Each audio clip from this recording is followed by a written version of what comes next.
Hi everyone, it's Mike from EduCircles, and today as part of our Reading for Meaning series, we're going to be talking about the Repairing Comprehension reading strategy.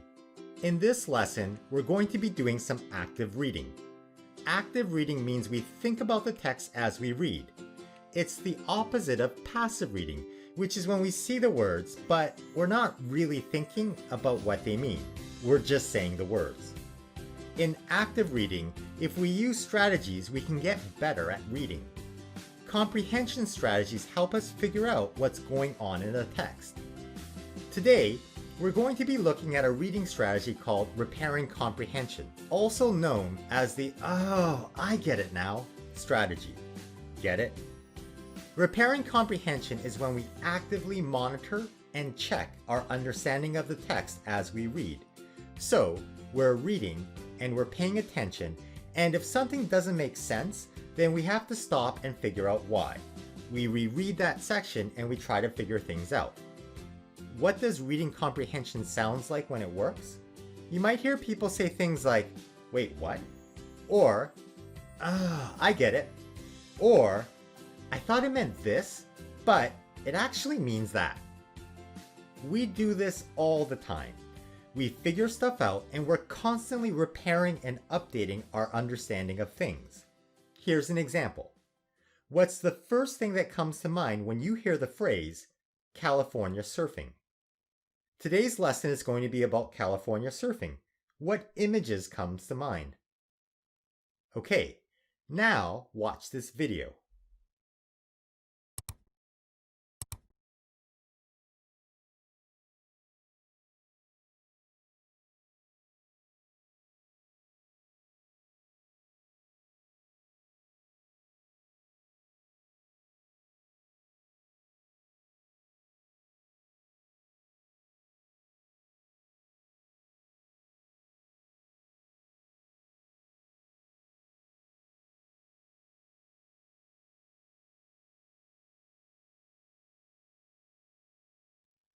Did the video make sense to you?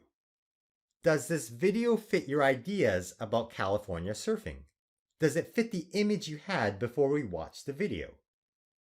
Most people think about surfboards, but in the video, they're not using surfboards to surf. So maybe you had this aha moment where you said, "What? I guess this is surfing, but they're on inflatable mats? Are those things toys?" Let's keep on going with this example. Based on the information we have so far, answer the following questions. When did this event take place?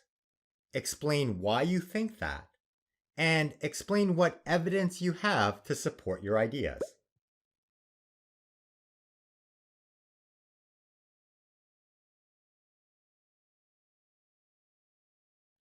Okay, now let's get some more information.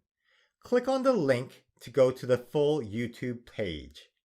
Here, we get a little bit more information from YouTube itself. Let's ask the same questions. When did this event happen? What evidence can you find? And explain what that evidence means. Here's a close-up of a screenshot of that YouTube page. Let's see if we can figure out when this event took place. Well, we can see right here on the title screen that it says Mat Meet 8/22/20, so August 22nd, 2020. But at the bottom of the video, it says August 22nd, 2010. Wait, what? That doesn't even make sense. The date should be the same, shouldn't it? We have to stop and fix our understanding of what's going on here. Let's try to figure out what this new information means. Why does it say 8/22/20 at the beginning of the video on this blue title screen? Well, that's a title slide made by whoever made this video, and they just typed in 8, 22, and 20 into their program to make that slide. What does the bottom date, August 22nd, 2010 mean? Well, I know from watching a lot of YouTube videos that that's the date the video was uploaded to YouTube. And I know from making YouTube videos that you can't change that date. YouTube sets it when you upload your video. It's an automatic timestamp, so that must be when the video was made, or at least uploaded. And maybe the person who made this video made a typo in that title slide. As we get new information, we need to constantly update our understanding of what's going on. Here are 4 pro tips to help us repair comprehension as we read. Pro tip number 1. Read a paragraph or sentence or a section and then say something. When I say something, I mean do one of the following reading comprehension strategies. You can ask a question and then you try to answer your own question. You can make an inference and figure out what the text is saying even though it doesn't explicitly say it like that. You can make a connection, so for example, connect what you're reading to something else.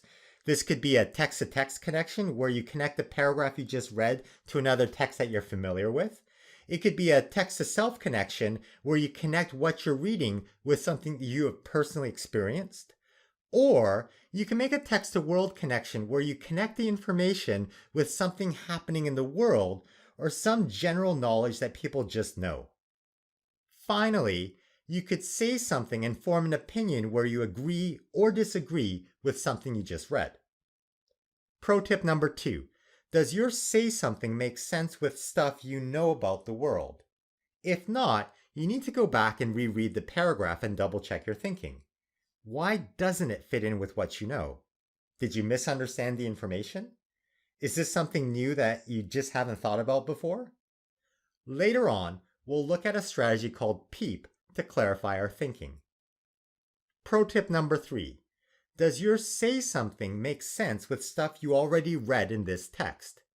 If not, we reread the paragraph we just read, but then we also have to go back and read the other stuff to try to figure out what's going on. Again, we'll use the PEEP strategy to try to figure out why things don't make sense. Finally, pro tip number 4.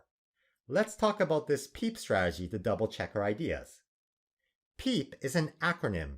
It means we make a point by saying something about the text.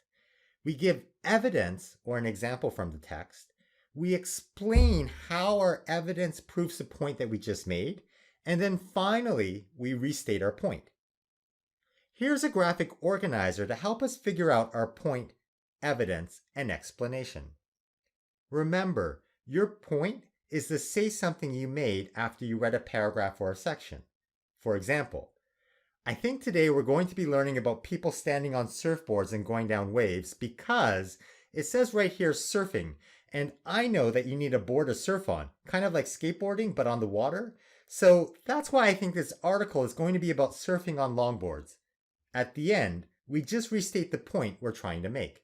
Here's another example of using the PEEP graphic organizer. By the way, it doesn't matter if you start with the evidence or the explanation. Just start with whatever first comes to mind.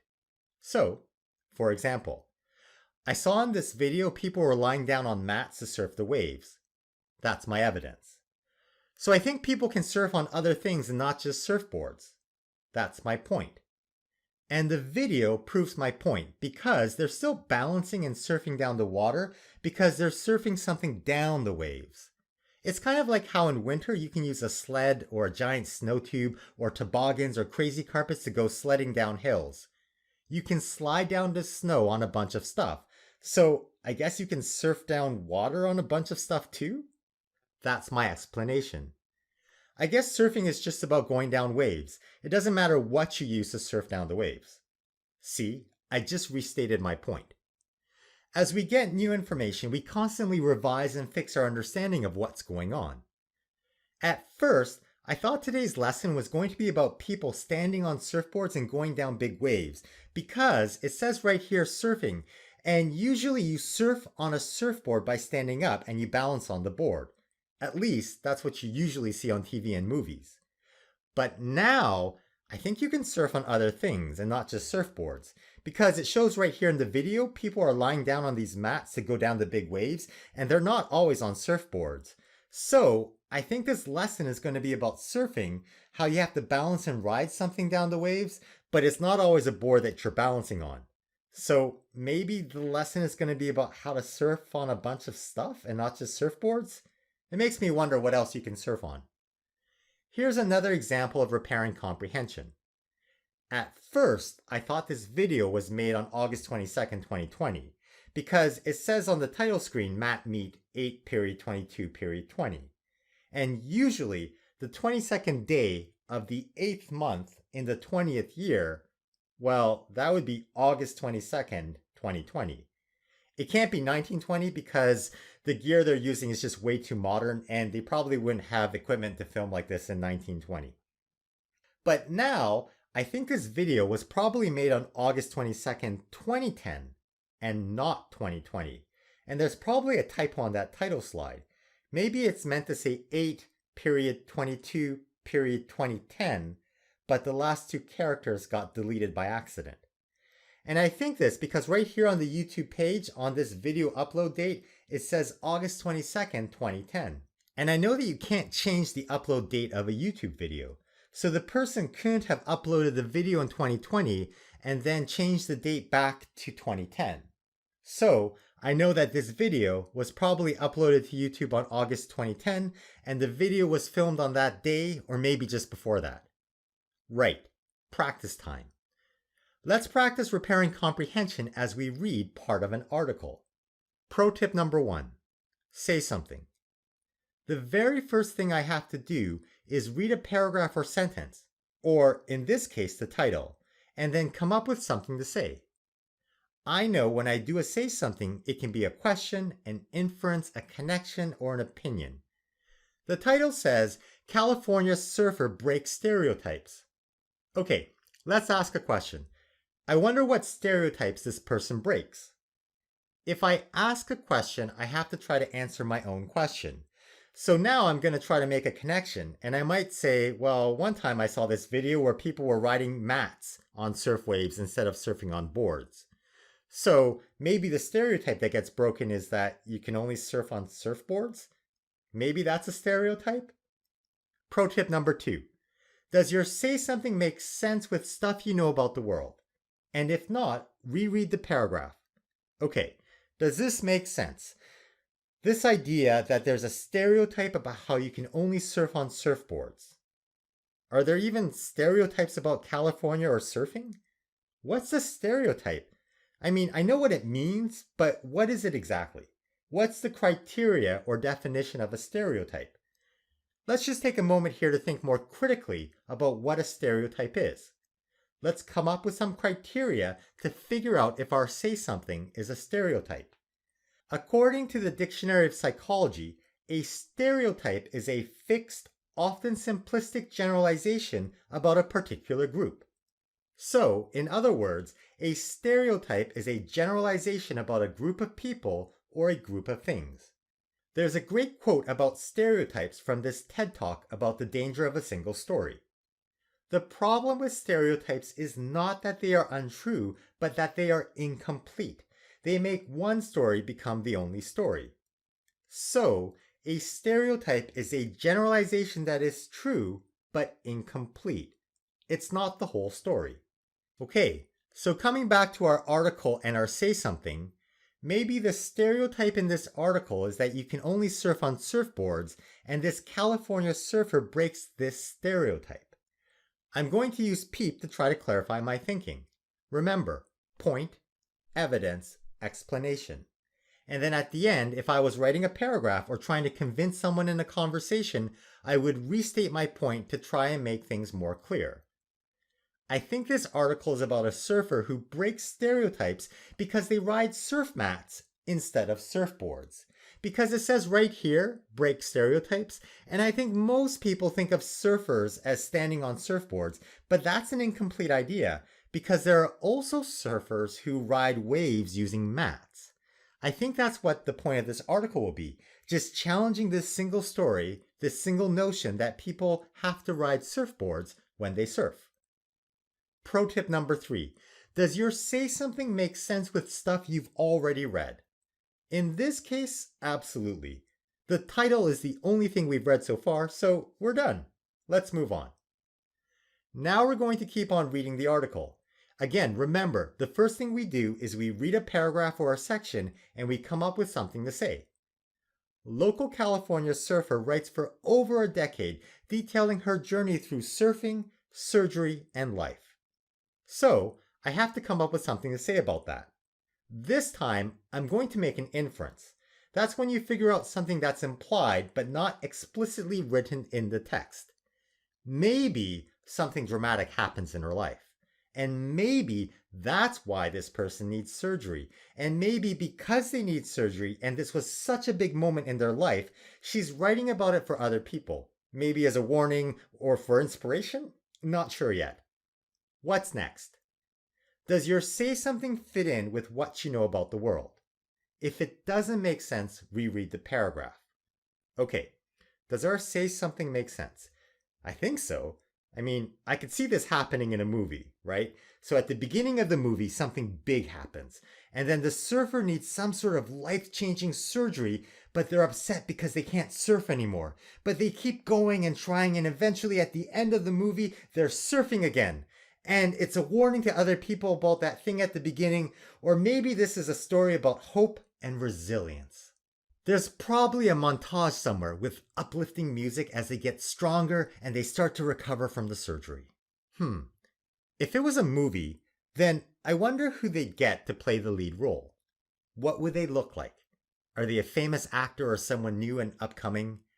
Who would be the love interest? Because there's always this romantic love interest in this kind of movie. Okay, now I'm going to step back and use PEEP to clarify my thinking. I think something dramatic happens to this person and they need surgery, and then they write for 10 years about it because it says right here at the bottom, surgery and life, and it also says writes for over a decade, and why else would you write for 10 years unless it was really important to you? So, I think a major surgery changed this person's life, and they wrote about it because they wanted other people to know about this dramatic event that led to their surgery. Pro tip number 3. Does your say something make sense with stuff you've already read? And if not, you need to reread the paragraph, but you also have to reread the earlier stuff you read so it's fresh in your mind. Okay, well, earlier I read the title was California Surfer Breaks Stereotypes, and I know usually a title is a pretty good clue as to what the article is about. So now I'm double checking my ideas and I'm wondering, what does a dramatic event have to do with stereotypes? Maybe the surgery has to do with breaking stereotypes about surfing? Maybe people have a stereotype that surfers are really healthy and physically fit, but then all of a sudden you have this surfer who needs surgery? Can you even surf after you have major surgery? So maybe that breaks a stereotype? I'm going to use PEEP to double check my ideas. At first, I thought this was about something dramatic happening to a person who needs surgery and they write for 10 years about it. But now, I think this article is about a surfer who breaks stereotypes because they have this injury, but they don't let it stop them from surfing. Because it says right here, stereotypes, and it also says her journey through surfing. So then it makes me think a journey is when you're going somewhere or you're going through something. And so maybe surfing gets this person through their injury and through life, and this is what keeps them going? And so I think the stereotype that's being broken here is the idea that you have to be perfect and physically fit without any injuries to be able to surf. Okay, more practice. Your turn. What's the first thing we have to do? Read a paragraph or sentence and then say something. When we try to say something about a text, what are our 4 options?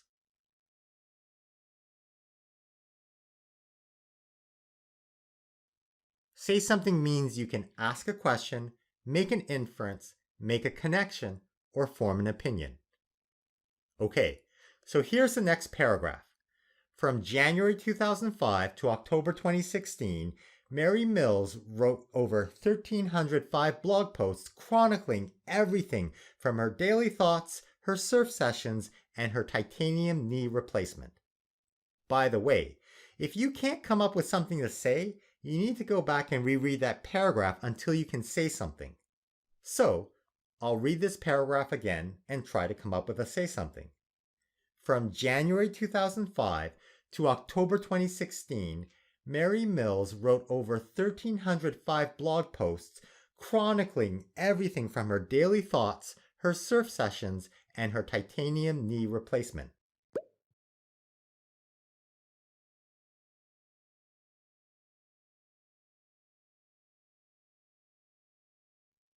what do we do next? Does the say something you came up with make sense with stuff you know about the world? If not, reread the paragraph. We also use PEEP to clarify our thinking.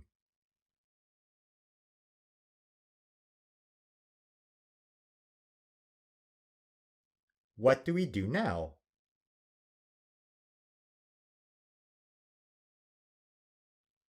Look at the ideas in your graphic organizer. Does your say something make sense with stuff you've already read earlier? If not, reread the paragraph, but then you also have to go back and reread the stuff that doesn't agree with this new information. Use PEEP to figure out why things don't make sense. So in this specific example, what does your say something have to do with information we read in the title about breaking stereotypes? What does your say something have to do with information we read in that first paragraph about surfing, surgery, or life?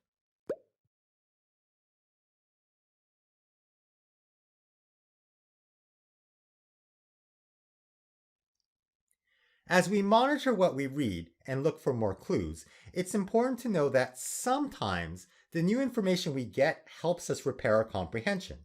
For example, at first I thought this, but then I realized that. And sometimes new information confirms what we already knew. At first I thought this, but after reading this section, I also think that. And this continues to confirm my point because... Alright, let's recap. Here are 4 strategies to help us repair comprehension as we read. Pro tip number 1. Read a paragraph and say something. Say something means that you ask questions, make connections, make inferences, or form opinions about what you just read. Pro tip number 2. Does your say something make sense with stuff you know about the world? If it doesn't fit in with what you know about the world, reread that paragraph. Use PEEP to clarify your thinking. Pro tip number 3. Does your say something fit in with stuff you've already read earlier in this text? If it doesn't, then you have to double check and reread the paragraph you just read, but also go back and read the other stuff that you read. Use PEEP to try to figure out why it doesn't make sense. Where's the disconnect? Pro tip number 4. PEEP is an acronym. It means you make a point, you find evidence, you explain how that evidence backs up your point, and then you restate your point. Reading for meaning is one of the many strategies and skills that we use when we read. We don't know what tomorrow will look like. Repairing comprehension is something we do in life and when we read.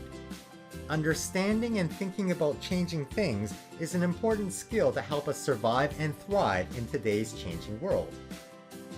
One 21st century learning competency that will help us get through today's reading challenges and tomorrow's tough obstacles is our character. One way to work on our character is to try to be in a growth mindset. This means recognizing tough moments are an opportunity for us to check what we're doing, figure out what things mean, and come up with ways to overcome obstacles. Learning from our mistakes is something we do when we repair our comprehension. Struggling through a text, reading for deeper meaning, and reflecting on the strategies we use is an opportunity for us to develop character. Well, that's the end of this video.